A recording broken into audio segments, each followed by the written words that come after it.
Good evening. I'm delighted to welcome you to our annual Straight Talk series presented by the Riley Institute and the Osher Lifelong Learning Institute at Furman. This highly valued partnership and annual series began in 2011, and over the years, we have explored relevant issues from public education to structural racism to the strengths and fragilities of our democracy. This year's event is particularly meaningful to the Riley Institute as it coincides with our 25th anniversary. Straight Talk and events like it that focus on some of the most pressing issues of our time have been central to the Riley Institute's mission to empower leaders, including civic leaders like many of you, with the knowledge and information to help move our state toward greater equity for all.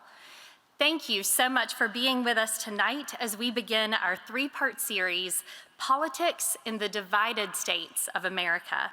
This year's series takes a hard look at the state of American political polarization, an issue that cannot be ignored during this election year when nearly every issue is presented as a battle. While collaboration and dialogue across differences are key to solving issues in American democracy, these principles are increasingly framed as treasonous. Today's political landscape is starkly us versus them, win or lose. Our national appetite for considering the other side seems to have diminished to a record low. And so we begin our series tonight by looking at the topic of immigration as a representative case study for America's political polarization. We'll look at how partisan rhetoric and issue framing stir emotion and division along party lines, the consequences of our growing lack of common ground, and what can be done to cut through the noise to consider what true progress can look like on this and other critical issues. Next week, we will zoom out to consider the influences that drive our division and culture wars. We'll consider how our growing separation increases our susceptibility to mis- and disinformation and what we can do to seek holistic perspectives that are often missing from the media and the messages that we choose to consume. And finally, during our last session on Constitution Day, we will examine what it may take to form a more perfect union, even amidst the challenges that our deep polarization poses. We'll hear from both Democratic and Republican leaders on strategies to develop cross-partisan empathy, reduce animosity, and discover common goals and solutions across differences. We're grateful for Furman's art department and to Ollie for working with us to plan the powerful art installation that you saw in the lobby this evening, and to the artists who contributed works depicting the impacts of political polarization. These art installations will be available for viewing after tonight in the Trone Student Center and at the Herring Center over the next 2 weeks. As has been our habit each year, we do not approach this year's Straight Talk topic with a partisan lens. While individuals on stage may bring a liberal or conservative perspective, the Riley Institute and Ollie are not interested in advancing a political agenda. Rather, we focus on facts, evidence, and a scholarly approach to drawing conclusions and envisioning a path forward.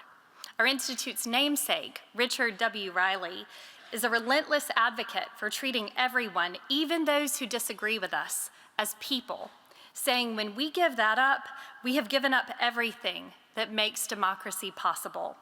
While these words ring true, we acknowledge that discussing polarization can, in and of itself, feel divisive. These sessions will likely stir our emotions and challenge our perspectives. But ultimately, we hope that this series will leave us better equipped to see our common humanity and to do our part to influence a national landscape where dialogue across differences drives solutions for the common good. Tonight, we bring you the perspectives of Professor Roberto Suro and Congressman Carlos Curbelo, who will guide us in exploring the state of our political polarization through our case study on immigration. Professor Suro's career stands at the intersection of immigration, journalism, and public policy. A longtime journalist for publications such as Time Magazine, the New York Times, and the Washington Post, Professor Suro helped to launch the Pew Research Center and directed the Pew Hispanic Center.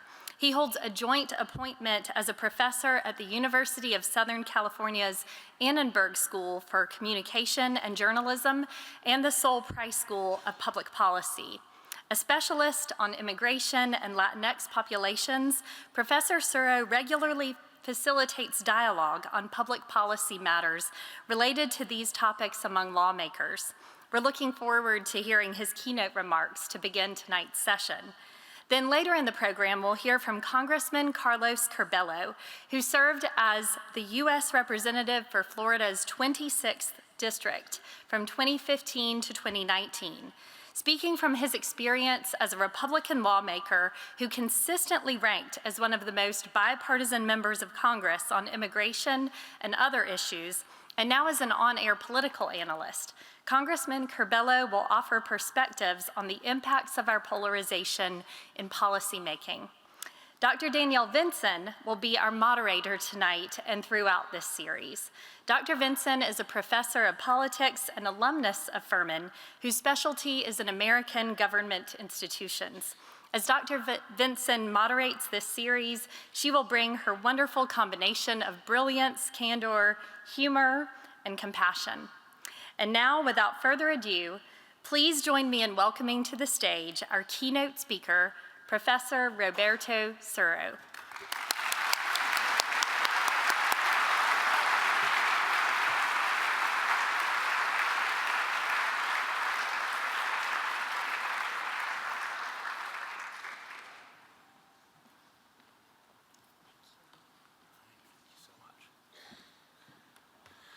Well, thank you, Julie, for that kind introduction, and thank you to the Riley Institute and to Furman for bringing me here. It's the first time I've been to Greenville, and it's been a great pleasure. In part because I had the opportunity to spend part of the weekend with some very close friends who recently moved here and became part of this community and sort of introduced me to Greenville. So on that point, I'm curious, how many of you in the audience moved here from someplace else? Well, my.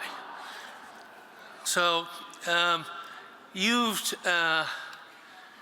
helped me make the first point in this talk, fellow migrants. Moving, and I'm just going to make a few, really not a keynote speech, but a few sort of broad framing remarks for the sake of this conversation that will continue. Moving to a new place to improve one's life is a fundamental human behavior, as all of you who've come here from someplace else have just demonstrated. It's integral to our history as a species. We humans, after coming out of Africa, spent 250, 300, 400,000 years. People differ how long it was. It was a long time moving around this globe, becoming the dominant species on the planet and at the top of every food chain and adapting to every ecosystem. And it was only in the last 5,000 or 6,000 years that humans formed large-scale permanent settlements.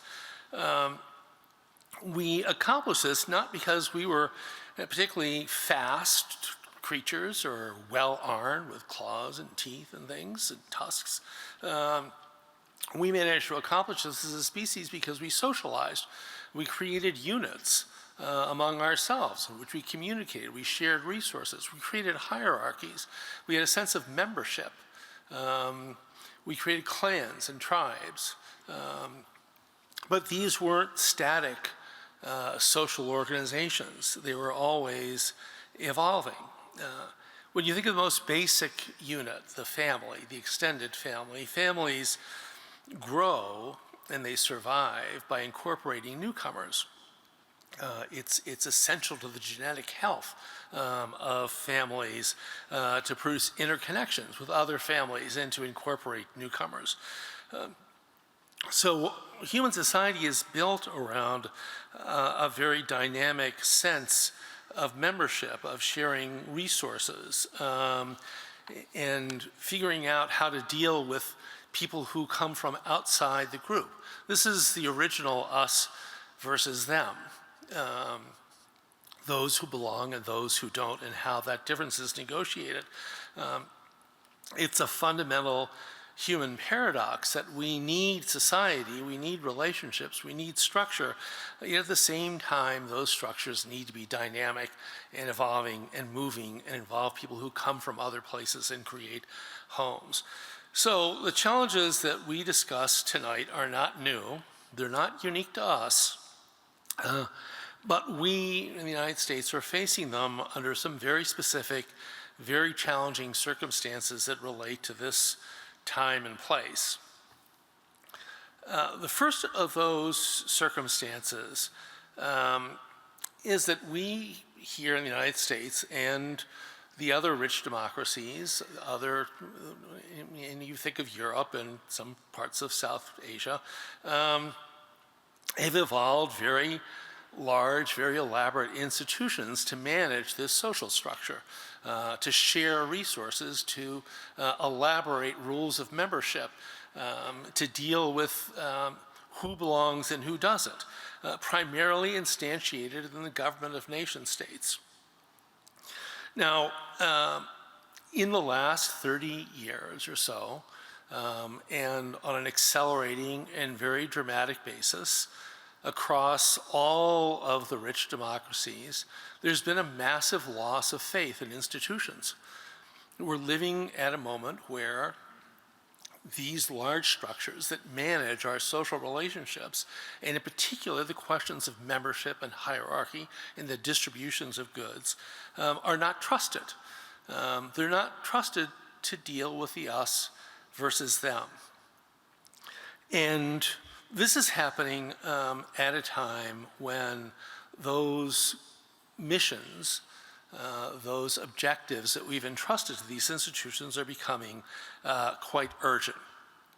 Which leads me to the second circumstance that lies behind this discussion tonight, which is the decline in fertility that we've seen worldwide across the whole of humanity, but especially and very acutely in these same rich democracies, including our own, where, as you surely have read, the native-born heritage populations in the United States, non-Hispanic whites, to a certain extent non-Hispanic blacks as well, have fallen well below replacement rate.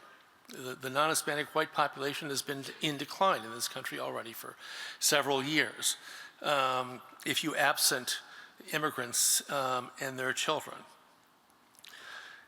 Across the industrialized, rich, democratic world, we're seeing aging populations and populations that face decline, reduced numbers.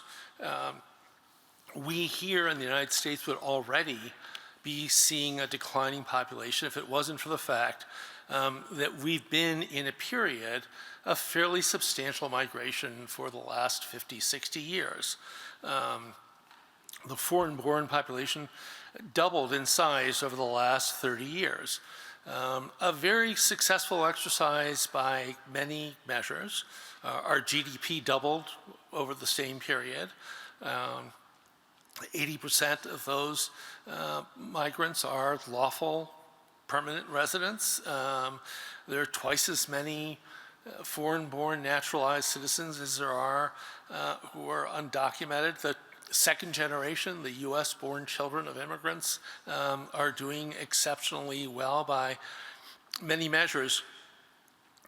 And over this time, the foreign-born share of the population of the United States went from 4%, which was a low, brought about, I'm not going to go into all the history that produced that low, a change in law, the closure of the Atlantic through the Great Depression and World War II, reduced migration, reached a low of about 4% in the 1970s. It's now about 14%, heading towards 15%, and brought about a very substantial change in the nature of our population that had been basically 80% white and the remainder mostly African American from the end of the Civil War until for 100 years.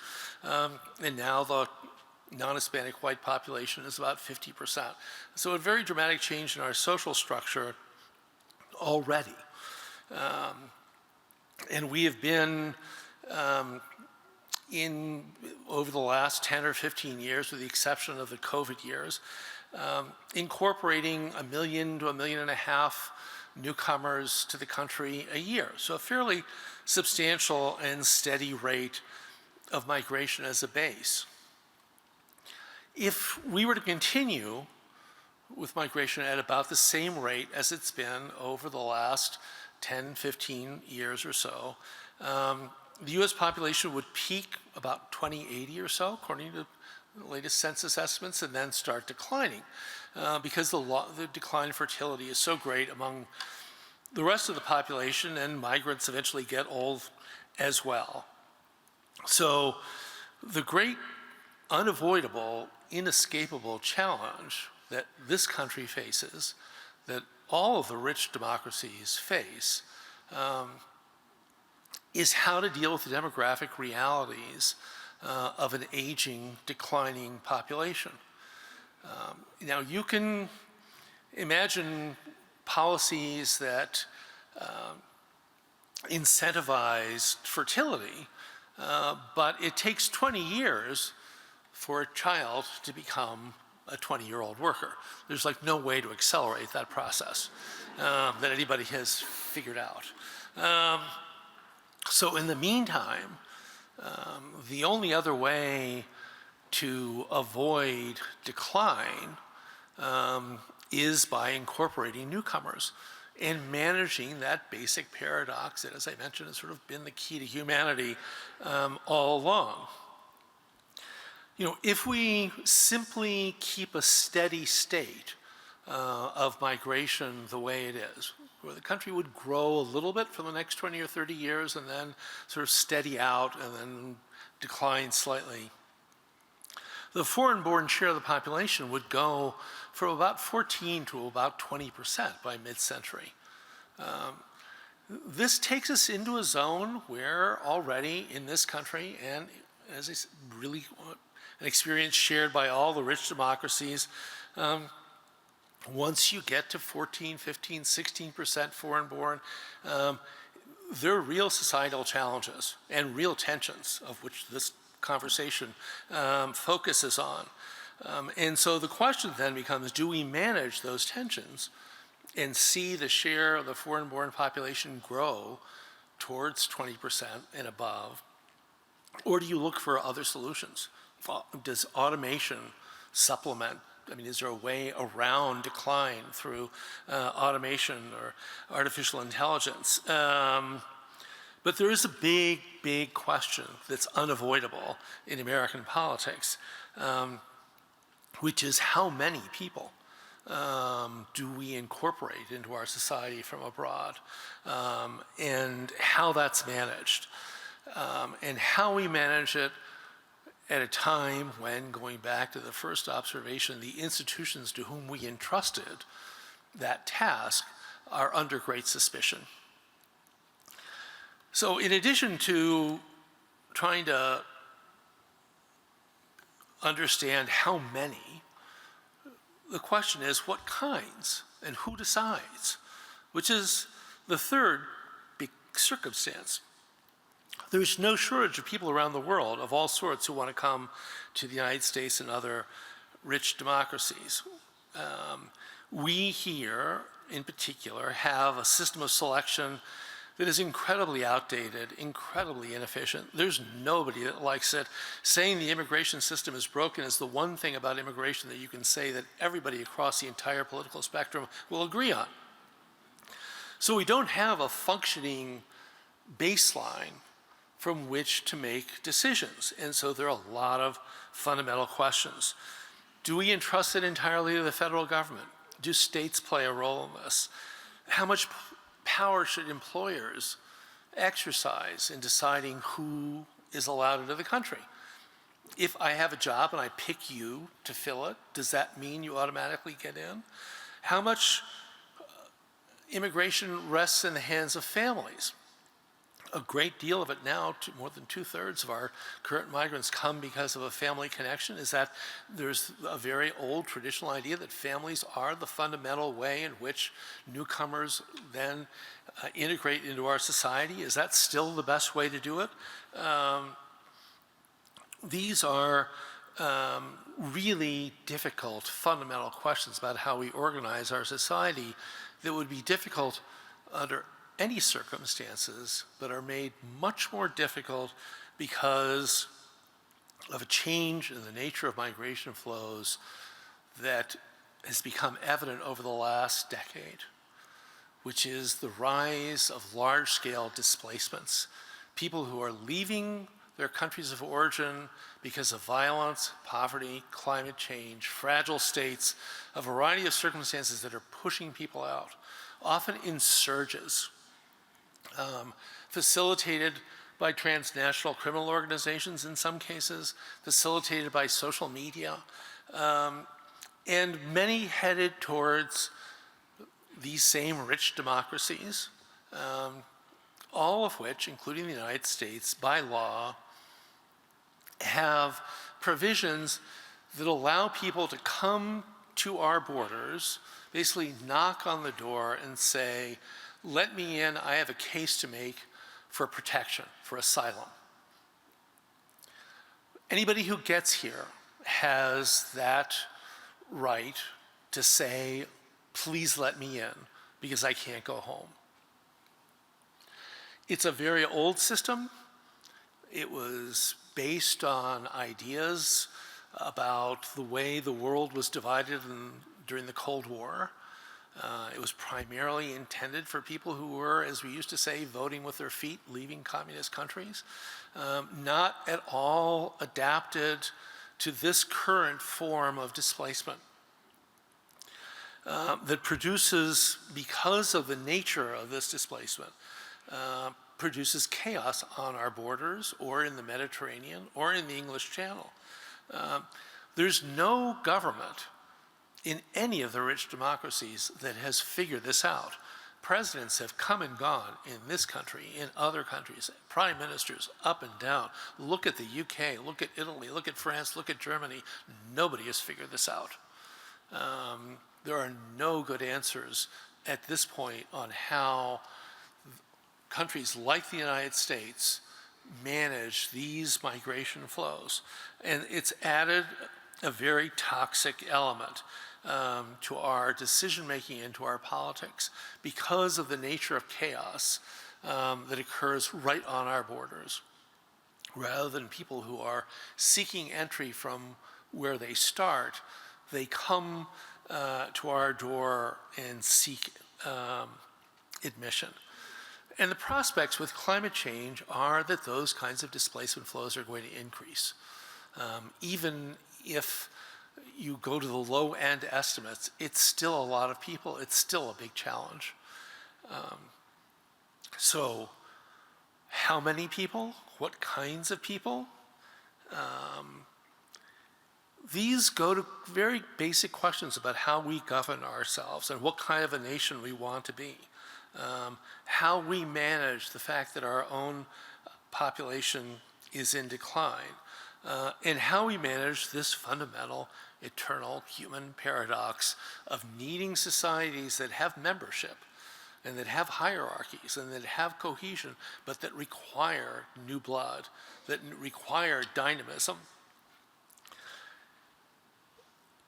The next decade, maybe we've got 20 years, I don't think. I think we've got 10 years to figure this out, just given the numbers, just given the realities of an aging population and the questions of how big a labor force we're going to need to sustain a declining and aging population. So there's an urgency to these very fundamental questions. They'll set the course of the country for a century once these decisions are made over the next decade or two. So I commend Furman for hosting this conversation. I thank you all for coming here and taking part, and I look forward to the next hour or so, and hopefully we'll figure this all out. Thank you.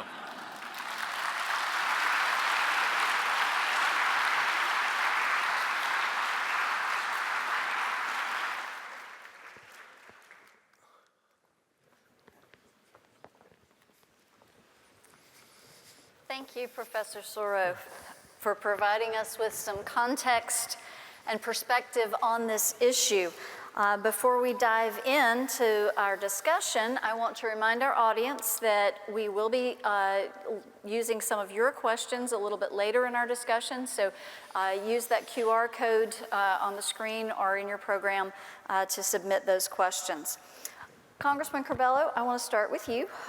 We're using immigration as a case study here for our nation's political divisions and the impact that those divisions have on our policy making. So I first want to say, if there's anything you want to add or respond to that Professor Suro said, feel free to do that. But I also want to ask you this question. Given your experience as a recent member of Congress in our current political climate, what are the current political pressures that influence lawmakers' ability to work across the aisle on immigration? Why is this so challenging? Well, thank you for the question, and before that, thank you to Furman University and to the Riley Center for having us, for hosting this wonderful discussion. It's a privilege to be alongside you, Professor Suro, and to be with all of you here tonight. This is very healthy for our democracy, and just gathering like this and having these conversations, I think, contributes a lot. So I agree with Professor Suro that we're going to need more people. I think the big question is how. How do we welcome those people into our country? What's the process? And I think most Americans would probably agree that over the last couple decades, whatever system we have is insufficient and falling way short. So we'll, I'm sure, explore all of that tonight. But in terms of the specific pressures that are influencing policymakers, look, people have tried to solve this issue since the mid-2000s. I mean, Ronald Reagan passed immigration reform, signed immigration reform in the mid-80s. It was, for the most part, an amnesty bill, didn't really reform the system in a meaningful way. And then in George W. Bush's presidency, his second term, there was will to try to start figuring this out and perhaps adopt a more permanent, comprehensive solution that would solve immigration forever, or at least for a very long time. Well, the only thing that's taken forever is this solution, because we still don't have one, and there have been many attempts. While I was in Congress, I actually led a complicated process called a discharge petition in the House to try to compel Congress to act on immigration, because going back to the pressures when it comes to this issue pull both parties apart. Why? Because members are worried about primaries. And in your primary, especially on issues like immigration, which are hot button issues, you usually have to take the more radical position, the more extremist position in your party. So for a Democrat, think what some call open borders, right, where we just allow anyone who shows up at the border to come into the country, get processed. You hear those criticisms from the right. On the right, you'll hear, we have to close the border. We have too many immigrants in the country already. You'll hear nativist statements, right? People saying that we can't allow immigrants to dilute our population too much. You hear Donald Trump talking about poisoning our blood, things like that. So these are the pressures that pull the parties apart. And on this issue, it's very easy to do that. And that's why most members of Congress end up preferring the politics of immigration over the solutions for immigration. Think about it. Once you solve this, you can't campaign on it anymore, which is a big problem, right? So that I think sums up the situation there. Okay. One moment. I think it's someone from the Department of Homeland Security. Yeah. They're coming for you, Congressman. This happens in our classes more than we care to count. It's fine. Professor Suro, I know one of those pressures that members of Congress no doubt feel comes from the media, our current media environment. The media are really important for our understanding of the issue, and they're also really important in framing the issue. From your perspective as a journalist and an expert on immigration policy, how do the ways the media cover immigration today influence these divisions among our legislators and among the public and make it harder to forge these bipartisan compromises? Are there problems in how both partisan media and mainstream media are covering and talking about immigration? Yeah, sadly there are. There are really significant problems, and I think the news coverage, really going back many, many years, has made this issue more difficult to resolve. Part of it goes to the basic logic of journalism, which is that dog bites man is not a story, man bites dog is. So people coming here, obeying the law, getting jobs, raising families, learning the language, becoming part of our society is not news. Violations of norms, people crossing the border without permission, failures of government policy become news. And the coverage of immigration, and this is something that can be quantified, others have done studies of it, is overwhelmingly about illegality in various forms. And there have been lots of surveys that show that Americans on the whole have a misimpression that a majority of immigration has been illegal. It's the image that has dominated the way we think. We think of immigration, we see pictures of the border, people climbing through the fence, of crossing the river, of violating norms, violating our territory. And because of that, the issue gets freighted in a way that makes it more difficult to resolve because of these misimpressions. The other side of it is the coverage often makes the migrants into the protagonists. They're doing this to us. There's very little coverage, for example, of the economic role that migration plays in the United States. The labor force demand that draws people here. The fact that, that foreign-born newcomers have the highest labor force participation rate and employment rates of any sector of the labor force, even now, with a very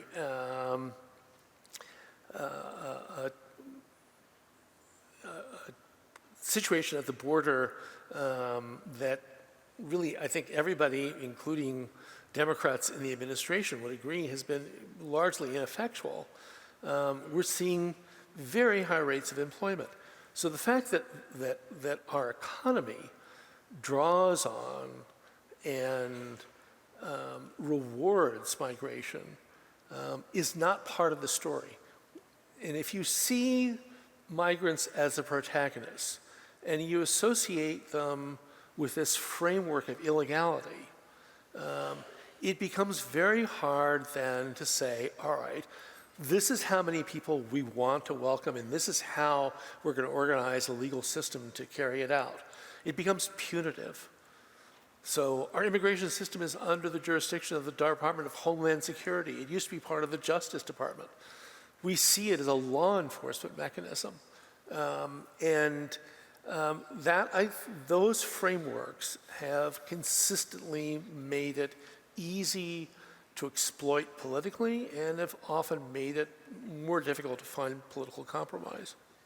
Can either of you think of an example, a recent example, where the media coverage may have influenced Congress's unwillingness to work on the issue or to step back away from the issue?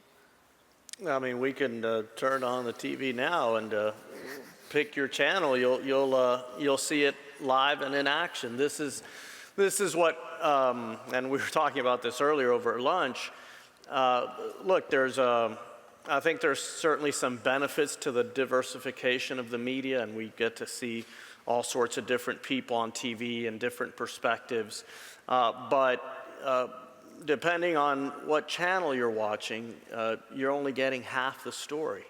And it's not that a lot of these shows are being misleading or presenting false information, but they're just not covering everything. They're deciding what to focus on, and if you're watching a liberal network, they're going to highlight whatever controversial comments Trump made today. If you're watching a conservative network, they might have those images of people running across the border and just try to convey that there's a great sense of chaos and insecurity in the country, and you're not getting the whole story. So, a lot of people ask me, what do you do? Well, I think you got to watch more than one channel, or you have to rely on more than one source of information. And oftentimes I encourage people to watch or to consume media that they may not agree with. Go watch what you like, and then watch something else. And at least that way people be aware that there's a whole other half of the country out there, and that we have to find a way to have a common experience again, so we can make some of these big decisions together. But these examples are constant. I mean, I can't think of a prominent one because they're just so common. Did you have any examples you wanted to pull in, Professor Suro? No, I mean, really, it's simply the image of the border. Okay. I mean, it has come to represent the whole of the migration picture as one of threat and violation. Okay. Congressman Curbelo, I want to come back to Congress a little bit here. In the absence of our ability to sort of reach bipartisan solutions, is it that we lack a middle ground, or is it just a lack of political will to pass the middle ground policies? The middle ground is there. Members of Congress speak privately in a way that you wouldn't recognize them. Most people agree that we need to solve this, and most people agree in general what the solutions should look like, maybe not the details, but there's a great lack of political will. And I think what we need to do as a society, and hopefully the media would become an ally in this because they have the resources to do it, is we should put the spotlight on the cost of inaction. I mean, had we passed immigration reform in the mid-2000s, we would be much better off today than we are. Had we done it 10 years ago, the bipartisan Senate bill 2013 and then 14, that Congress, the 113th Congress, we would be much better off. We would have widened legal pathways to immigration and narrowed illegal pathways to immigration. We would have probably invested in the Americas, in our neighborhood, to give people a reason to stay home and to bring back some jobs from China and other parts of the world. So many missed opportunities that we can quantify over the last 20 years of having this debate. And I think if people hear that story and understand it and see the numbers, right, and think about where we are today. Look at what's happening in American cities, how immigration has divided large urban areas, how it's draining resources all throughout the country. Immigration is no longer a challenge for border states. It's become truly a national challenge, and the main reason, or one of the main reasons, is that we have refused for 20 years to build a coherent immigration system that's aligned with our economy and that rewards people for coming in an orderly way. I mean, think about, this isn't just, we don't only have to look at this from the perspective of Americans looking out. There are a lot of people waiting in line to come into this country, and they have been waiting for years. And to see this chaos is extremely demoralizing, and I imagine a lot of those people have decided to come, illegally themselves because it's better than waiting for a decade, right? So we have failed miserably on this issue, and I really do think both parties share a portion of the blame for refusing to compromise, and I saw it firsthand. I dealt with it firsthand. I want to pose this question. Either of you can take it. In the absence of bipartisan compromise in Congress so far, we've seen a lot of members sort of going it on their own or as a party to try to introduce and pass legislation that is partisan in nature. The House is very fond, with either party in control, of passing messaging bills because it's much easier usually to pass things with a simple majority in the House than the Senate. But what are the short and long-term consequences of that sort of, let's just try to do this in a partisan way rather than reaching across the aisle?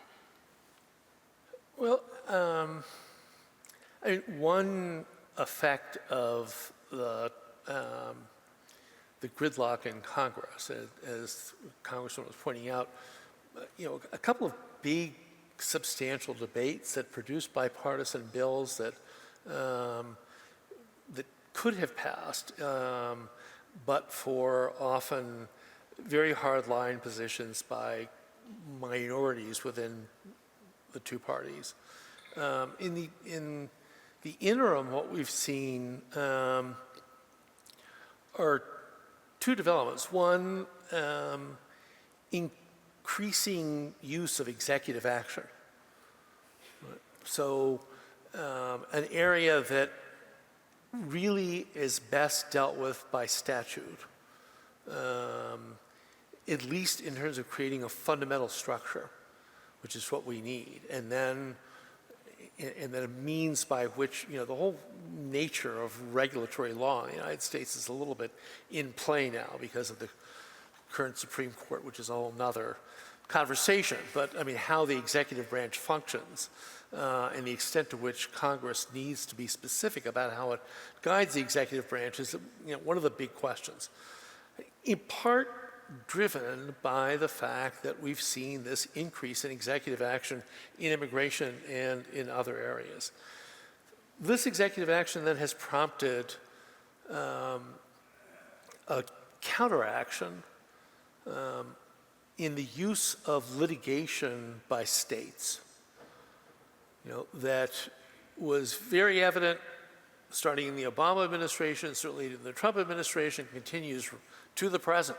I mean, even just in the last week, there's big executive action taken by President Biden regarding a certain category of unauthorized migrants, frozen by federal legislation undertaken by the states, and shifting power then to the judiciary.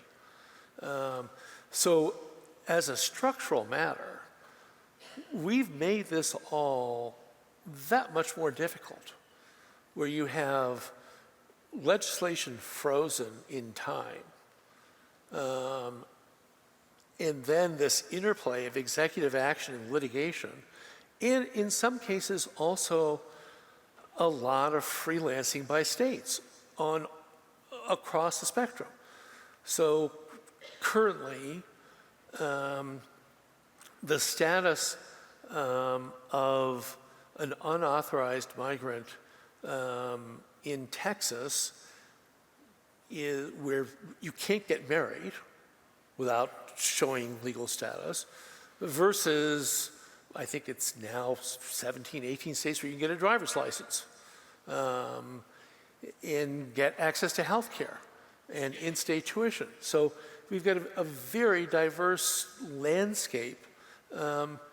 Even a legal permanent resident in this country going from one county to another, depending on that county's relationship with federal law enforcement, could face deportation for a set of circumstances in one county and not want 10 miles down the highway in the next county. So the absence of progress on Capitol Hill has spawned a governmental structure or lack of structure that makes this problem that much more difficult. And that many more kittens that need to be corralled in order to make this thing work. If it was just the House and the Senate, it would be way easier, but it's not anymore. For me, the bottom line is that any major issue in this country, and immigration is certainly a major issue, must be dealt with in a bipartisan manner. I mean, our government is designed to operate based on consensus. It's the opposite of a parliamentary system. Parliamentary system, you control the parliament, you move fast, you move your agenda. Prime ministers in your party, it's perfect. The executive and the legislative are together. Here, we have, the system is designed to prevent policies from advancing unless there is significant consensus. And just look back. The policies that are passed in a bipartisan manner are durable, they're reliable. People can depend on them for a long time. They can invest in them, literally. Okay, when I was in Congress, we passed the First Step Act, a major criminal justice reform bill. Have you heard anyone talking about how we need to do away with that? Have you heard anyone attacking it? No. Last Congress, they passed a bipartisan infrastructure bill. No one's attacking that. They codified marriage equality. No one's talking about undoing that. They passed a gun reform bill, modest but significant. No one's talking about undoing that. Why? Because it was done in a bipartisan manner. Now, when I was in Congress, we also passed tax reform. Tax reform, big deal. Everyone pays taxes. We did it just with Republicans. Guess what? These provisions are expiring next year. Democrats are going to attack them. Okay, and people who have relying, and businesses that have been relying on this tax system now, they're going to have to scramble. It's very disruptive. So these big issues, if we're not working in a bipartisan manner, we're probably wasting our time. You mentioned earlier that you worked to get the discharge petition, to get an immigration bill to the House floor and voted on, and that was, as I recall, somewhat of a bipartisan effort. How did members of your own party react to you working on that? So again, there's what people said publicly and what people said privately. So the reason I filed a discharge petition is because Paul Ryan told me at some point during that Congress that we would do immigration later. This is an annoying issue, especially for party leaders. They don't want to deal with it. So one day I was on Air Force One with President Trump, and I made the comment to him that I had heard we would handle immigration later in the Congress, and Trump says, "Oh no, Ryan and McConnell don't want to do it. They tell me they want to do it after the election." I said, "Oh really? Thanks. That's good to know." So I filed a discharge petition, and Paul Ryan sees me on the House floor the Monday after we came in for votes, and he says, "Hey, I hear you're going to file a discharge petition. You shouldn't do that." And I said, "I already did it." And he said, "Okay, don't worry, we'll figure it out." So at the end of the day, I know that Paul Ryan wanted to do immigration reform, so he was happy that we had done this, and we did collaborate with Democrats to try to get enough signatures on the petition and built enough pressure where House Republican leadership was forced to allow us to have floor votes. Of course, when we had floor votes, every Democrat voted against the bill, and almost half of Republicans voted against it, even though it would have solved a lot of the problems that they both wanted to solve, and it would have created a path to citizenship for dreamers, which was particularly important to me. It also would have provided a $25 billion advance appropriation for border security, including structures, what Mr. Trump would call a wall. So everyone knows this wants to get done, and even situations like that where members of a majority party file a discharge petition, very controversial, very aggressive, quietly, many members were happy that they had been put in the position where they could actually have this debate, because congressional leaders consistently try to block members of Congress from advancing their own priorities because they think they know best.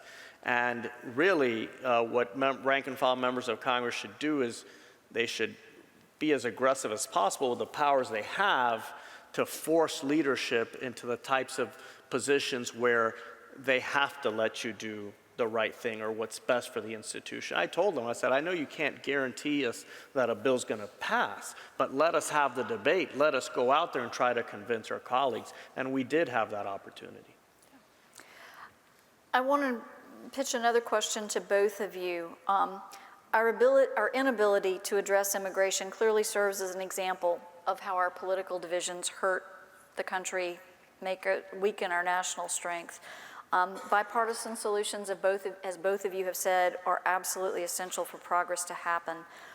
What would the essential tenets of a bipartisan immigration policy reform include? What kinds of things would be in something that could pass with both parties and that should be on the table to actually solve problems? I will, if I may, I would challenge the premise of the question because you refer to something in the singular. Okay. So for 20 years, basically, up until really last year, the year maybe 2021, the basic formula attempted was to create one big, comprehensive omnibus bill and try and do exactly what you asked for. List everything that needs to be a piece of it and try and create a grand bargain. It failed, and I think I don't think it's worth resurrecting. It's just too difficult to try and address everything all at once, and you end up particularly in the nature, given the nature of Congress now, it's too vulnerable to individual pieces of the party coalition sort of busting things up. So it's really more a matter of a sequence of bills that have to take place and dealing with problems separately and presumably, I mean, and this is an idea that's been around. John Boehner was speaker after the last big comprehensive reform, said, we'll do it in pieces. The Democrats said, no, you won't. It's either all or nothing, and the thing fell apart.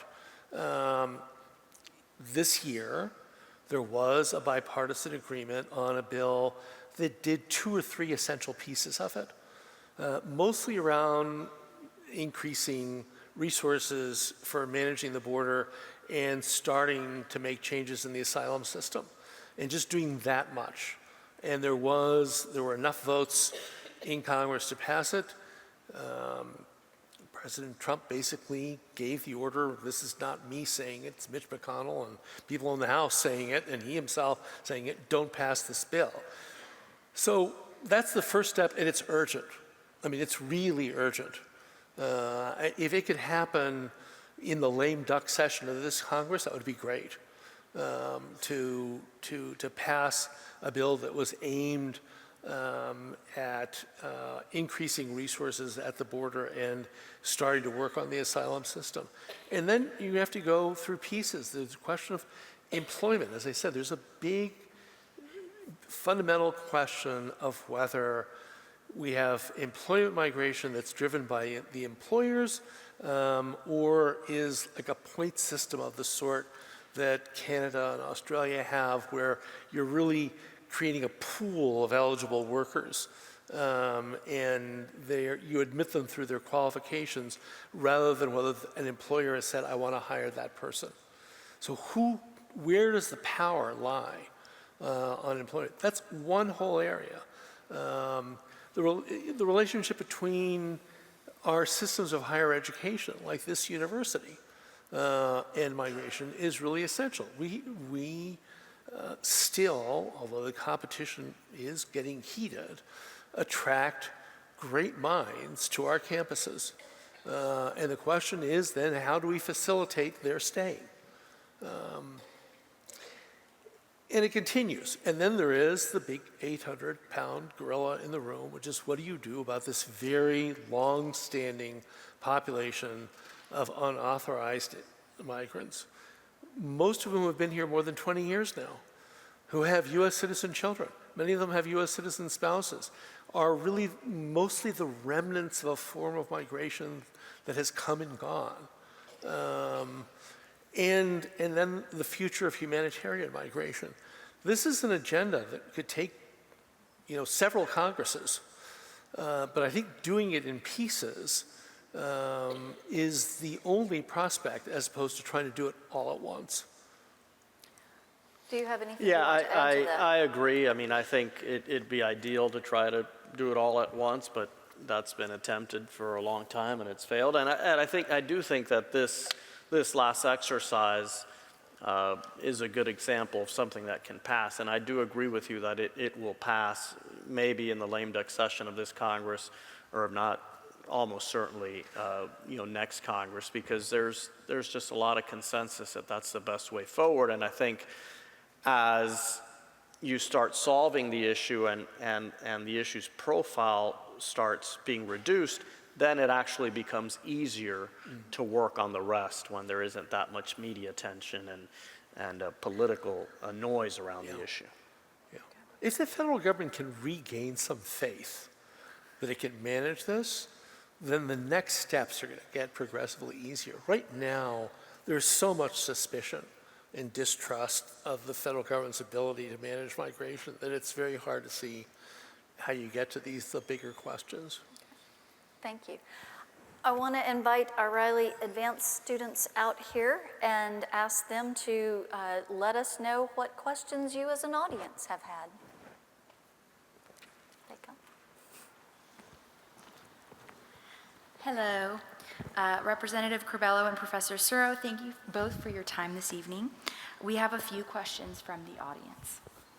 So first, media and public opinion seem to inform and reinforce each other.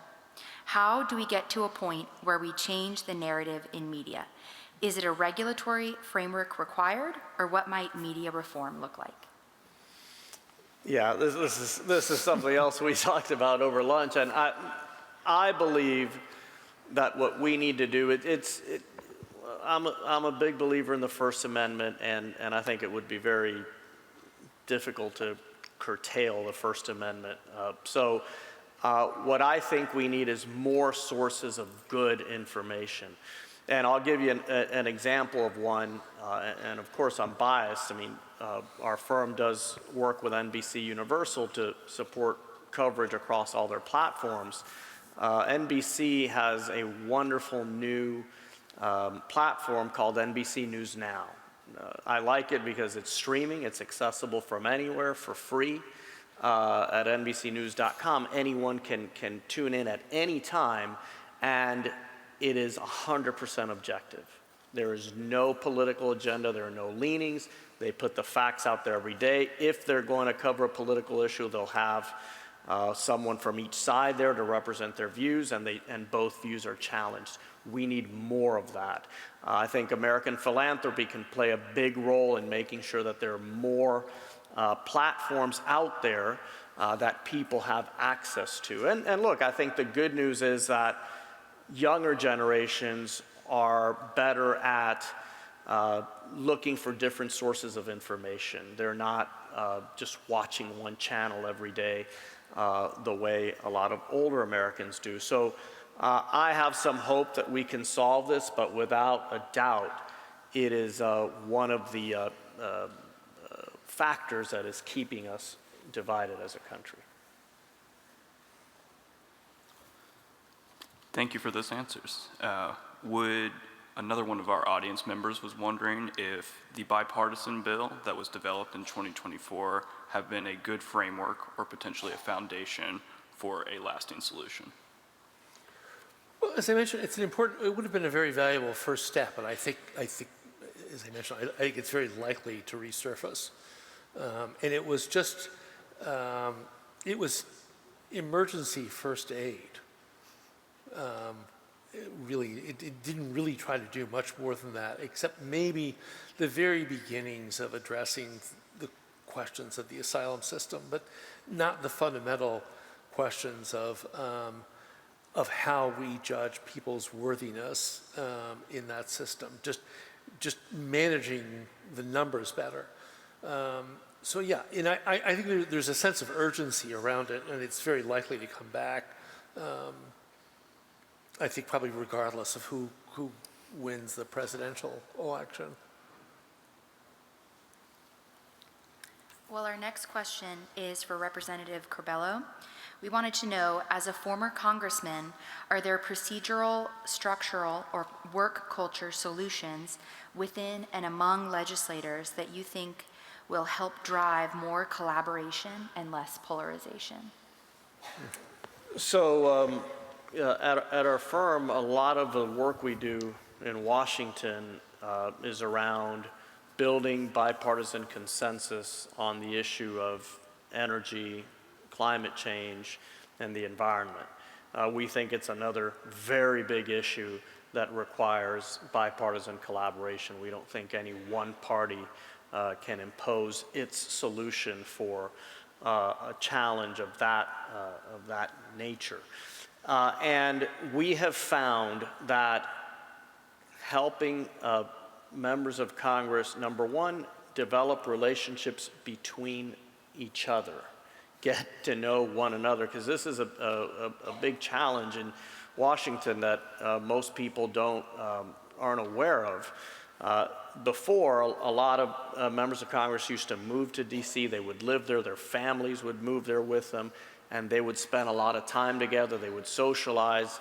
The kids might have been in school together. That doesn't happen anymore. People are in DC.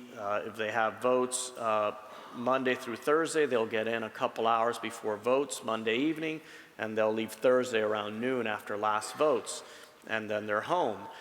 While they're in DC, there's a lot more fundraising pressure now than there used to be. So a lot of these members are out there doing events, raising funds, meeting with lobbyists, meeting with different trade associations. So members don't really get to know each other. I mean, the only time that they're really together is when they're on the floor voting, and that's not really a whole lot of time. So we have brought members together at events, intimate events, dinners. We have also exposed both Republicans and Democrats to different stakeholders that are involved in this issue. So think environmental organizations, oil and gas companies, power utilities, companies that are developing new sources of energy like new nuclear, right? Small modular nuclear, so that they get to know people and learn in a pleasant environment, right? Not sitting in a classroom, but sitting around maybe a dinner table. That, I think, we need a lot more of, and we have seen that already pay dividends on the issue of climate, energy, and the environment. Thank you. And finally, what can we do as consumers of media to view or frame media in a more fruitful manner? Well,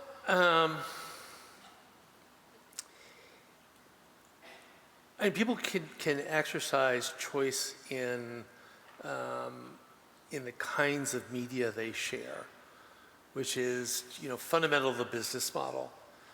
Right? So consumers are distributors now. They're publishers. They exercise a great deal of control over what gets spread and how.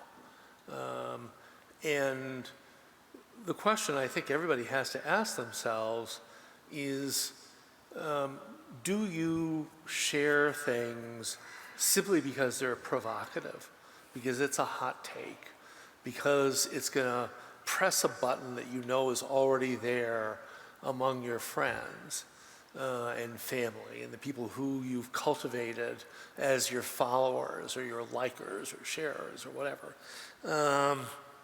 Or do you share information because you're trying to open their minds, because you're trying to get people to consider multiple points of view, because you're trying to educate them? Currently, the currency of sharing is at the level of fairly base response. The point of sharing is to create sort of an instant, I'll like it. And maybe not even read it or get to the end of a minute, 20 seconds worth of TikTok. If the first 30 seconds are enough, that's enough. So consumers exercise an enormous degree of control over the nature of media now because sharing is so fundamental to distribution. The answer to this is going to be very much in the nature of our collective spirit as a society, and whether we view our politics and our interrelation as a matter of aggression and or compassion. Are we looking for comedy or are we looking for conflict? These are very basic decisions about the nature of society, and it happens constantly on those devices. Yeah, I would add briefly, we all have to think of ourselves as media platforms because we are. 40 years ago, there were 3 platforms in this country. Now there's 350 million. And anything we put out there, as you said, I mean, we have to think about, am I being honest? Is this complete information? How is this going to reflect on me? There's some people out there who trust me, who know me. This may influence them. And I think if we take a few seconds to just process that, we probably make better choices. And if we all make better choices, it can have a major impact. And there's some very good examples. I mean, they're great.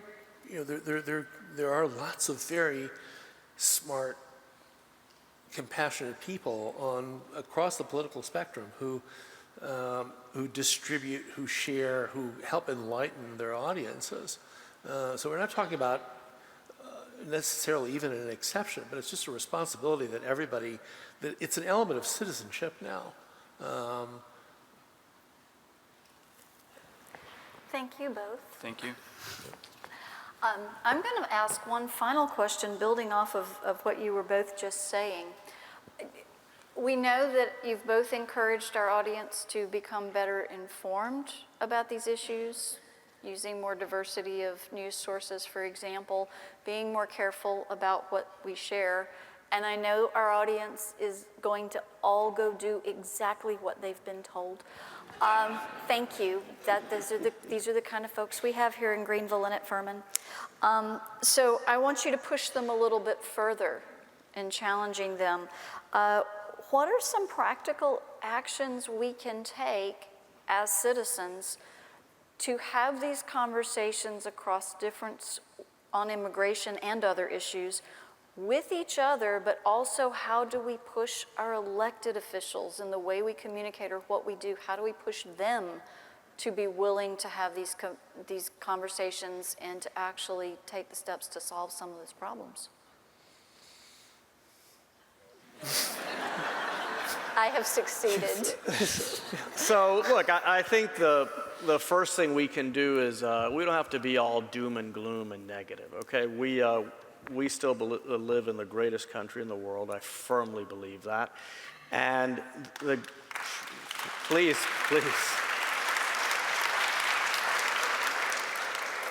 Clearly, as there are millions of people trying to get into this country, right, both legally and illegally. So when people say how horrible this country is, I say, well, it doesn't seem that way because people keep trying to come here, and it makes a lot of sense to me. But we know we're sick in this regard. We know that our country faces a case of political intoxication. And when you have a problem, the most important thing to do first is to recognize you have one, and we do. And most Americans, even people who have very passionately held political views, whether right or left or center, we actually need more passionate people in the center. We tend to be too pragmatic and laid back. But wherever you are, I think most people know that we can do a lot better.